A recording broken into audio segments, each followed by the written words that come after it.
next panel discussion, which is titled as HR as the Custodian of India's Corporate Sustainability Revolution, for which I would like to invite on stage our esteemed panel members, Mr. Amit Kaul, VP and Head HR, Canara HSBC Life Insurance. Can we have a huge round of applause, ladies and gentlemen? Mr. Amit Kaul. Ms. Anjali Sachdeva, Vice President HR, Clove Dental. Mr. Ashish Parpani, Head Human Resources, NY Cinemas and Devgan Films. Mr. Jagannath Oleti, EVP and Group CHRO, Lumax Group. Ms. Sonal Kapoor Sinha, Head Human Resources, Esme Consumer. And now please help me invite the session chair for this panel, Mr. Sharon Nijhavan, Strategic HR Leader, CHRO, HR Transformation Expert.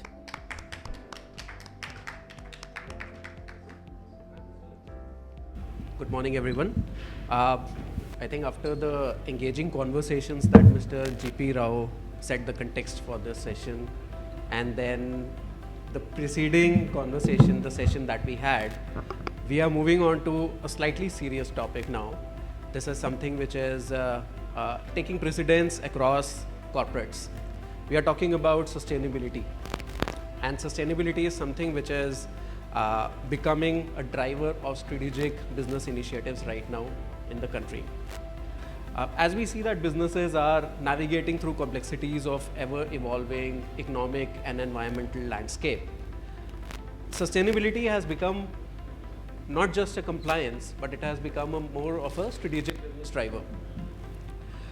In India, where ESG regulations are tightening, sustainability reporting is becoming imperative for organizations and stakeholder expectations are rising, we are seeing that organizations can no longer see sustainability as a standalone function.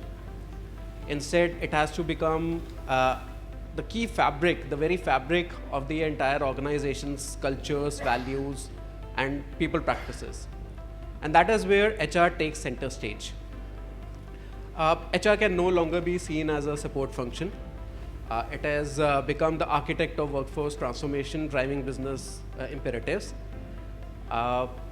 Here today, we are seeing that whether through green hiring, whether through embedding ESG in performance management, or undertaking ethical supply chain and engaging employees through sustainable initiatives, HR has a unique opportunity to become the custodian of India's corporate sustainability revolution.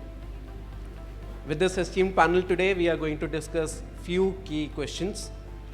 How can HR move beyond compliance and become a driving force of sustainability in the corporates? How do organizations empower HR to lead sustainability-linked workforce strategies? And most importantly, how do we ensure that sustainability is not just a boardroom agenda, but becomes an on-ground movement where all employees participate in the organization? So to kick off this conversation, I would like to ask Ashish. Ashish, what are your thoughts about how can HR leaders integrate sustainability into everyday corporate decision making beyond compliance? Well, that's a very relevant question altogether. So if you look at this term sustainability, I mean, the simple understanding of this term is for short-term gains, we don't compromise on future. That's the simple, a non-Google understanding, a common sense definition of sustainability. Sustainability has, when we talk it from, the HR perspective, comes into three areas, what I understand is. One is anything and everything that we do around our teams, employees, our larger teams at the organization. Second, it comes on the business side, sustainable business, sustainable organization.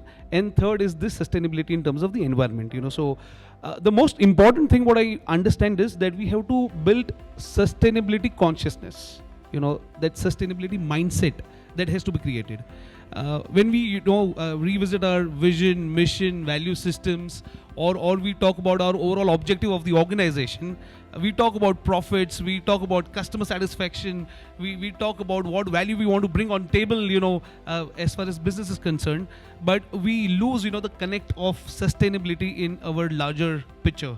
So creating that, sustainability mindset, and then, driving, those agendas in terms of benefiting, people, organization, and the environment is the first step towards, which HR folks has to start contributing around. So I'm trying to set the right context and the right sphere. Absolutely. So I think between Sharon and Ashish, I think a lot has been said. So the only value that I can add to this is sharing my story. I work with an organization called SME Consumer. We manufacture cosmetics, which is again a consumer discretionary. So it's not like we do, we're adding immense in terms of, economic value, of course, but it's not like it's a needed product. Having said that, we do manufacturing, and these are Indian brands. I mean, they've been Blue Heaven and Nature's Essence have been in the country for very, very long. I think when we sort of put this platform together, when Samara invested in the platform, being a private equity investor, having a sustainability arm, like Sharon said, was natural because that drives value creation and that gets more investor money, etc. So of course, it is a boardroom conversation. So, but when we started talking in the leadership conversations, board conversations about ESG as a vertical, I realized there was no taker.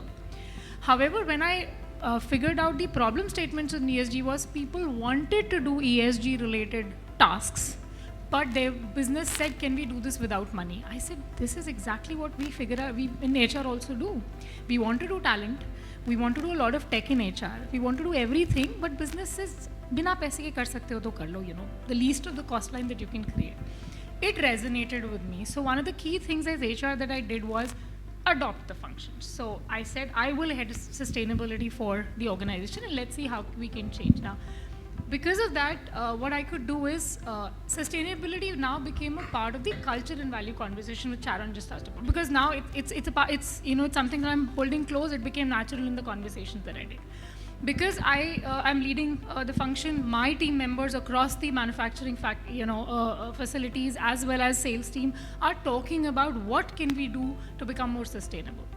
I think the second thing that I did as an individual, I said it is very easy to have tall order goals to say by 2030 we're going to have X, our intensity of water consumption will reduce, our consumption of power will reduce. These are great goals to have. But each of these needed some change at a habit level. So the first thing I did was change my own habits and figure out how easy or difficult it was. For example, till date I carry my own water.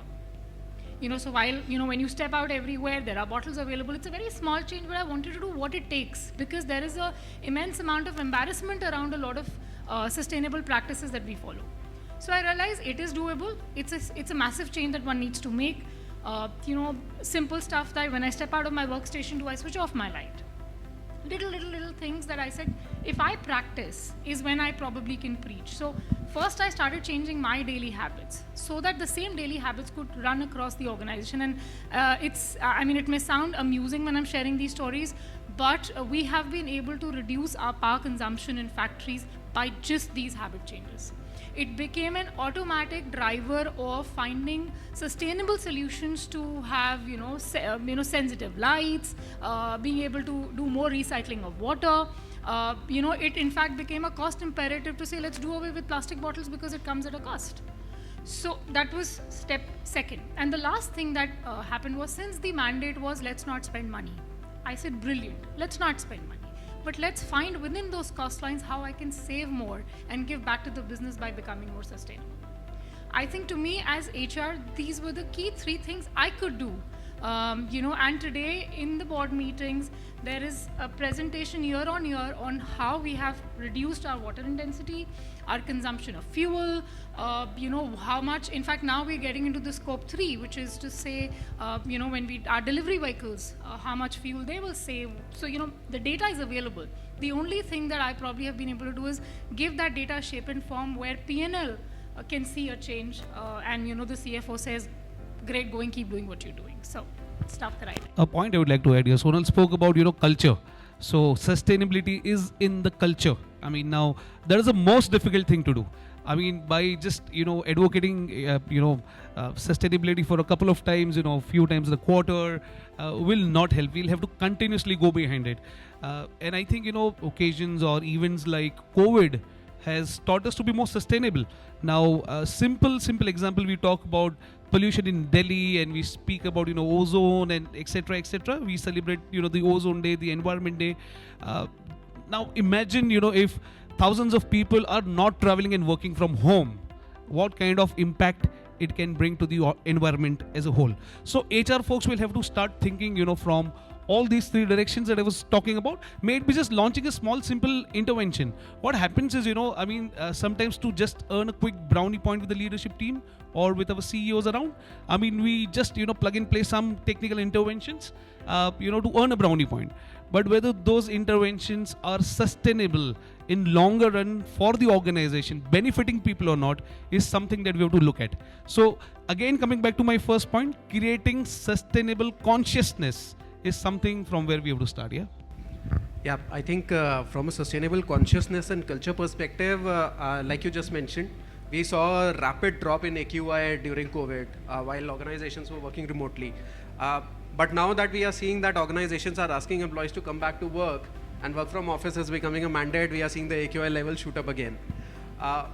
One of the things which some of the organizations are still doing is that they are operating on a hybrid mode, which is contributing to both sustainability from a pollution perspective, from a water retention perspective, from plastic waste perspective, and they are also incentivizing employees around the same. So there are initiatives, non-monetary initiatives by the organization, by the HR, wherein they are asking employees to work from home or do carpooling when they are coming to work. They are giving incentives on subsidies on EV buying or car loans to to employees with subsidized rate of interest if they go in for EV cars, etc. So I think from an organization perspective, HR has to devise those strategies wherein sustainability can become a key driver, and it gets embedded within the core culture of the organization. Then the adoption would come in. Jagannath, what do you think sustainability from an HR perspective, how does it help in retaining and attracting talent within the organization? Yeah, I think our last panel also talked about talent. Well, I think the whole Gen Z or Gen Z or who are millennials are looking for, are we sustainable practices in the company? That's become a key factor for attracting talent. So that's one aspect. And while in HR, I think all our policies and processes are getting doped to that extent. In the sense, now people are talking about green HR. In terms of recruitment, in terms of your engagement, green can be anything now. So, but my point, what I was saying, that in terms of incentives, what you touched upon, organizational different stages of continuum incentives. HR is now devising incentives in organizations. Some are designing only to ensure adherence. We are at a certain level where only adherence is important. Some people are doing incentives to accelerate. And there are companies where HR is designing incentives to inspire.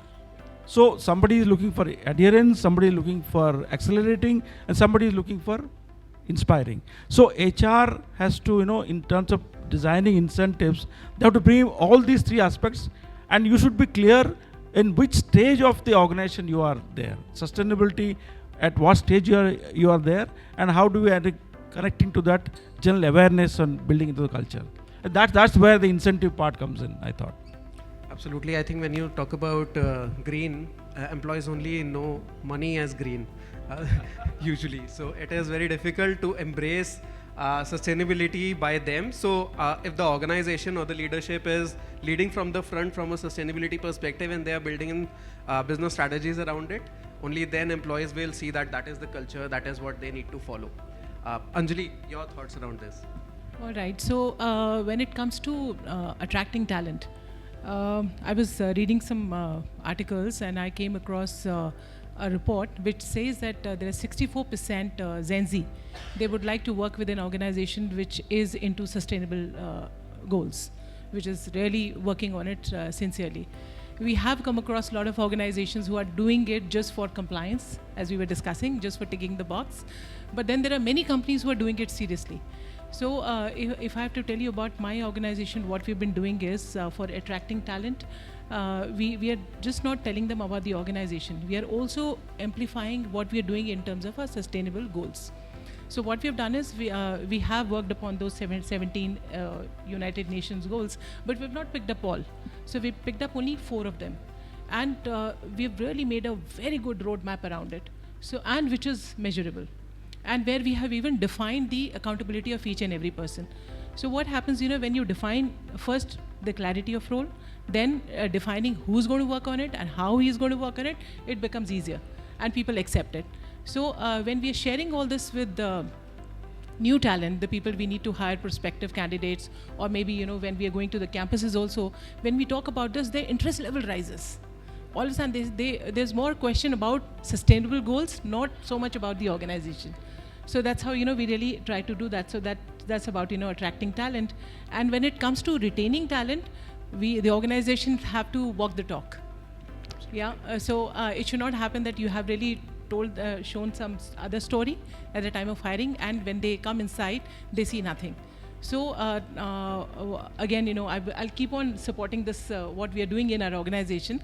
So when it comes to that roadmap is measured, and it gets monitored, it gets presented to the board. I'm talking about my previous organization, and it was getting presented to the board, the senior most board sitting in France.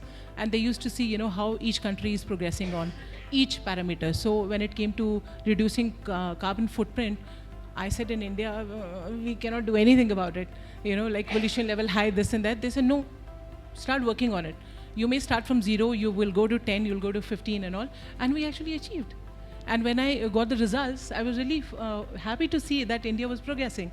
So this is about, having clarity of roadmap, and showing people that what we say, we do. And we do what we say. Absolutely. When we talk about India, I think we are one of the latter ones to adopt ESG as of right now. Globally, it is being looked at as at a very high scale in the boardrooms. Amit, I may want to ask you from your organization perspective. It's a very employee heavy organization in the services domain, and having ESG as one of the key goals over there becomes, I think, imperative. How is your organization dealing with sustainability and also translating it into employee practices to attract and retain talent? Thank you. Hi, good afternoon, everyone. So, definitely touching upon from the points what my fellow colleagues told, in terms of what we have been very heavy in terms of the learning and development for our organization, because we are a very big sales force. If you ask 80%, more than 80%, we are a sales force organization. So learning and development comes as one of the biggest key force factors for us. So we thought to inculcate all these things, why not to adapt that?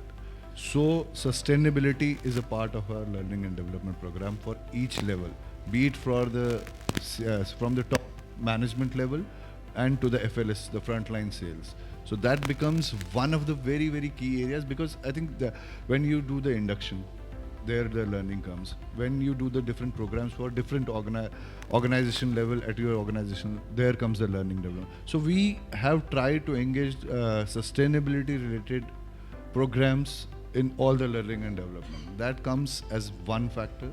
Second, as we spoke about the green initiatives.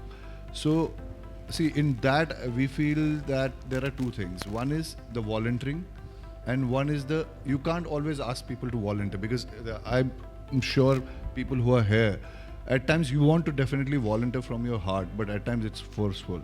So we wanted to make it little different, so we started challenges around that, green initiative challenges. So volunteering and green initiative challenges is another thing.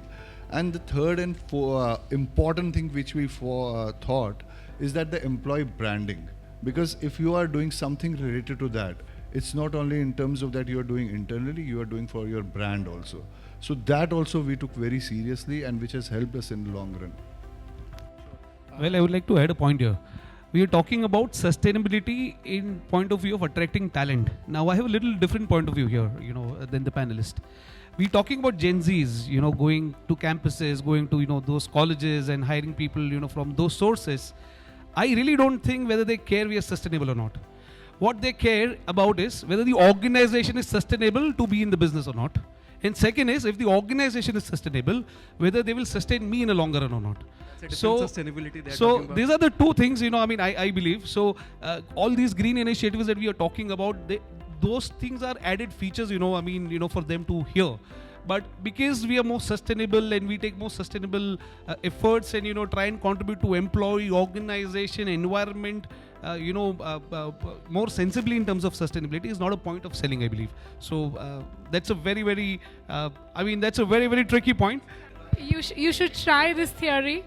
Sorry if I can just, why it has come from that's why I said it has come down directly from the heart, because we practice. It's been 16 years with the Canara HSBC, and not even a single year we have felt that we are not doing anything around that. We have been doing that.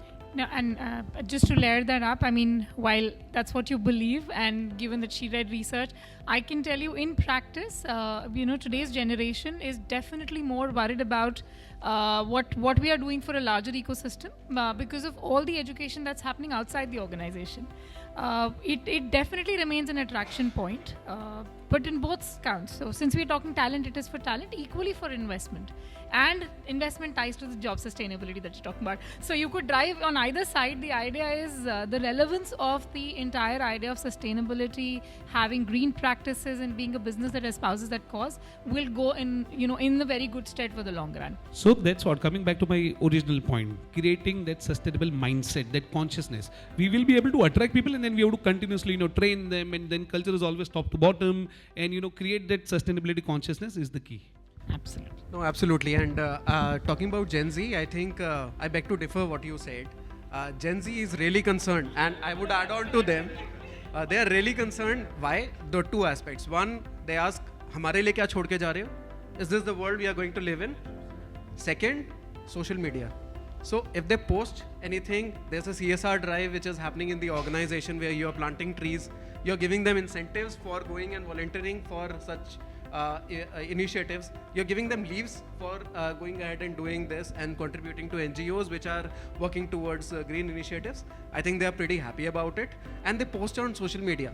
That gives a good impression as per them among their peers, and they are like, okay, I have an upper hand. I can get better organizations, I can get better roles wherein I would be able to showcase that they are sustainable. I am also sustainable. I can contribute to their sustainability initiatives, and I would be able to have a better opportunity with those employees. So I think from that perspective, Gen Z is definitely bummed up around it. I surrender. Better. But see, again, coming back to, I will raise this point here, but how many times in a year we go and plant, trees? So that's what the questions, these are the previous panel was talking about. These are all photo opportunities where we want to, click in, but sustainability should come in the culture as a core. In anything and everything that we do, we have to concentrate on being more sustainable. Just by planting few trees in a year, we are not proving ourselves to be sustainable. Question to be asked. So I want to add on to this planting tree. So it's not only about planting tree, you have to also ensure that they survive. Absolutely. So what we have done is, wherever we have done this drive, we have ensured that these plants also survive. It's an ongoing activity. It's an ongoing. I want to add on to that incentive factor. Since you added on to that leave and all, so worldwide we had given 1 day off to all the employees. They can go take leave and take care of any activity, any charitable activity. And then we also came out with a program called Charity Boost, and it was again rolled out worldwide. And we asked employees in case they're doing anything at personal level, and then they showcased their activity. And there was a panel. They did the evaluation, and the person who got good marks, the NGO or whatever work they were doing, the company contributed towards that cause. So that was one part, which I felt really happy about, and people feel connected to it. Absolutely. I think, Sharon, just the larger question is that, are we as HR professionals convinced about that? First, that also is a question I think we have to ask ourselves. That's all. No, absolutely. Being convinced about it, leading from the front from ourselves, not from the leadership perspective. We need to organize. We need to be there, doing it ourselves. And we also need to be part of those CSR initiatives where we are not just planting trees once in a while, but we are doing it on a regular basis. And that ties in with the CSR strategy of the organization as well. So from that perspective, once an organization is doing such level of CSR, ESG reporting becomes easier. Sustainability reporting becomes easier. And then once an organization is doing sustainability reporting, their ranking across the globe improves. Employees look at that as a good organization that is contributing to the environment as well. And that is what they want to be aligned with. So that is another type of value that they want to add to their own portfolio. Any other innovative ways where we can incentivize employees? Good that you asked that question. So at corporate level, what we had done is there were different objectives given. So there were different sections to it. One was about top line, the other one was about bottom line, and third one was about CSR. So CSR was again, one initiative we used to take each year. It was once upon a time carbon footprint. Second, it was repairability. So we took targets for how we're going to really promote repairability. And then the third was, of course, it goes on.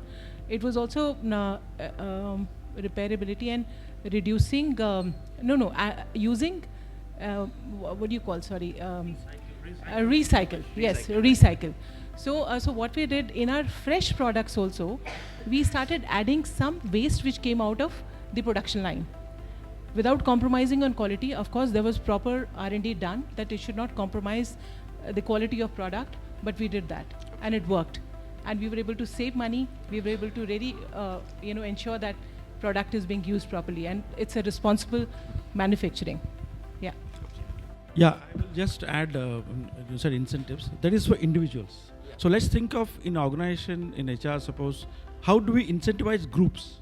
Say, for instance, I have many factories. So suppose a factory as a level of RE, that is renewable energy, at 30%. So I give the challenge to the group that raise it to 50% or 70%, 100%. So we have announced group awards. So group as a whole tries to bring that energy.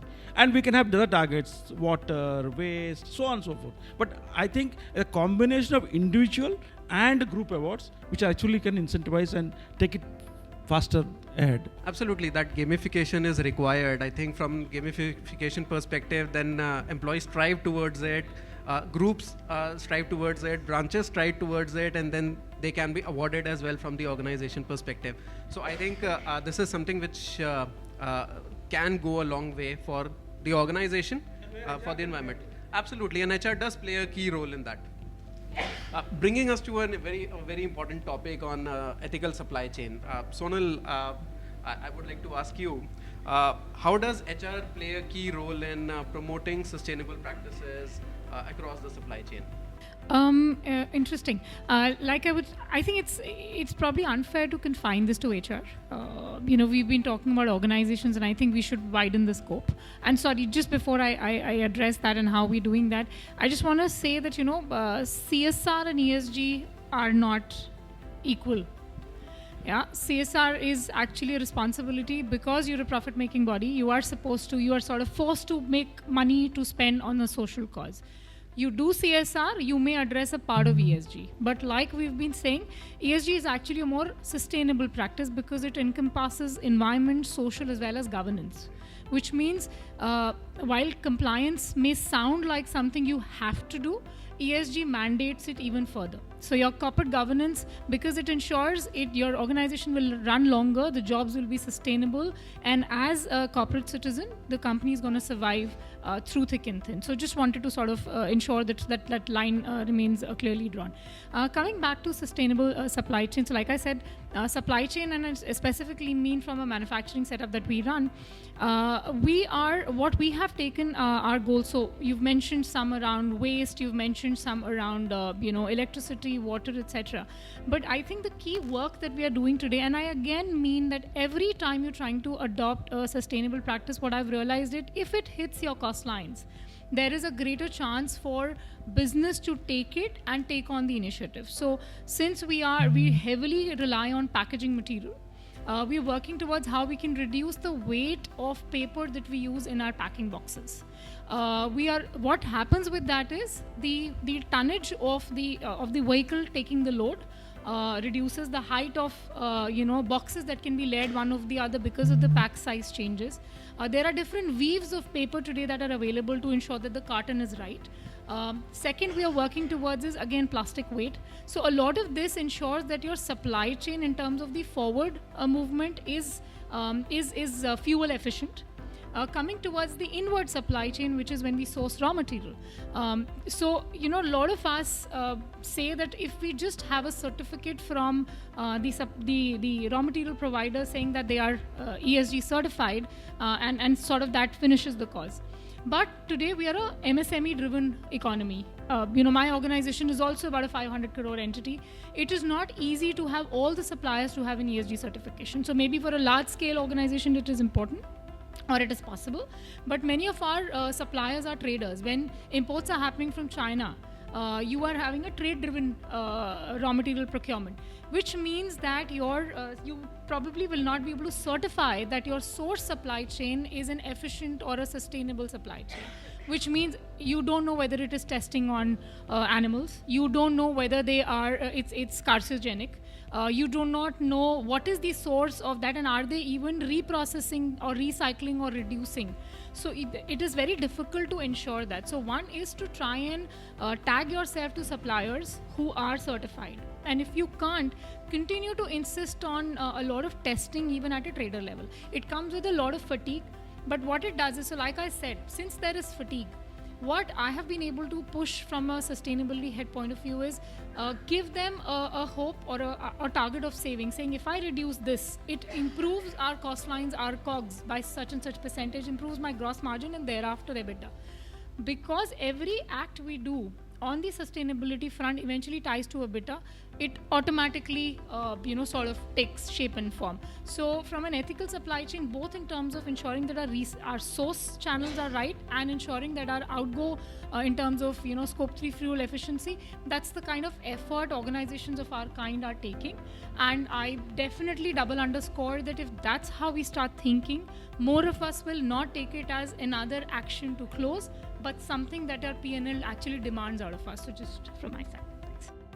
So just one liner here. I mean, in this entire context, HR can contribute, HR can participate. However, the best thing that HR can do is encourage innovation. Give formal, informal platforms to people to come up with new, fresh ideas, which are encouraged and not suppressed by some stupid manager. I'm sorry to use the jargon.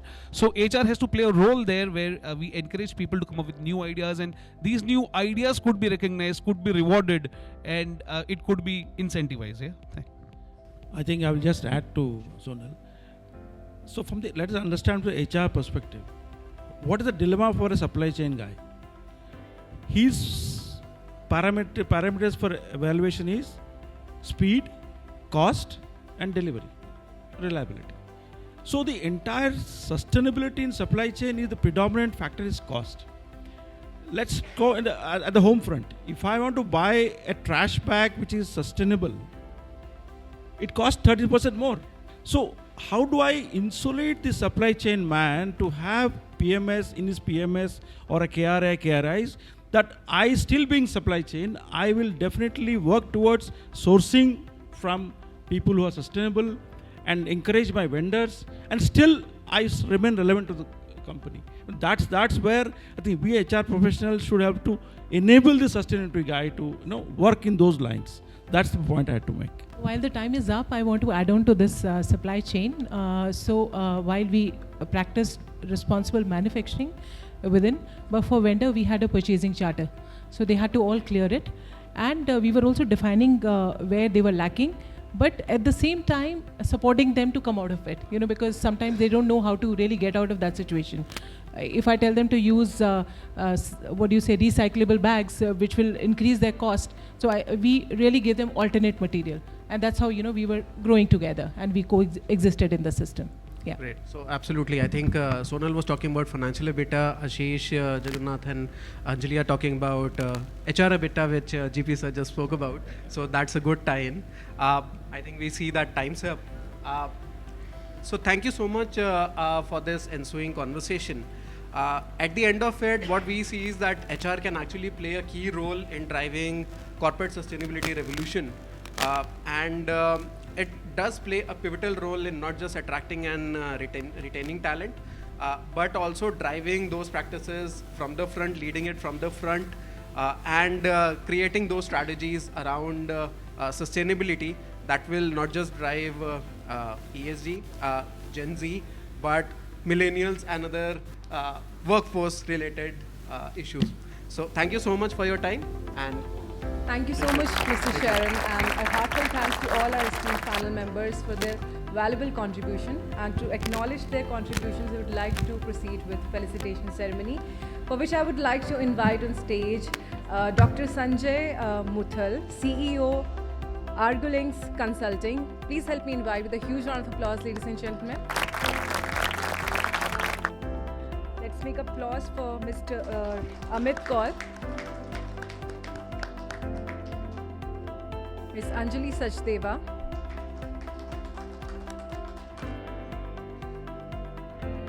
Mr. Ashish Parpani,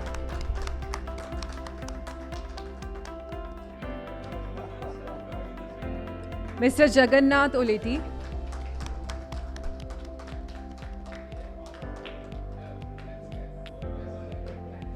Ms. Sonal Kapoor Sinha. And applause for our moderator, Mr. Sharon Nijhawan. I request you all to please come forward for a group photograph.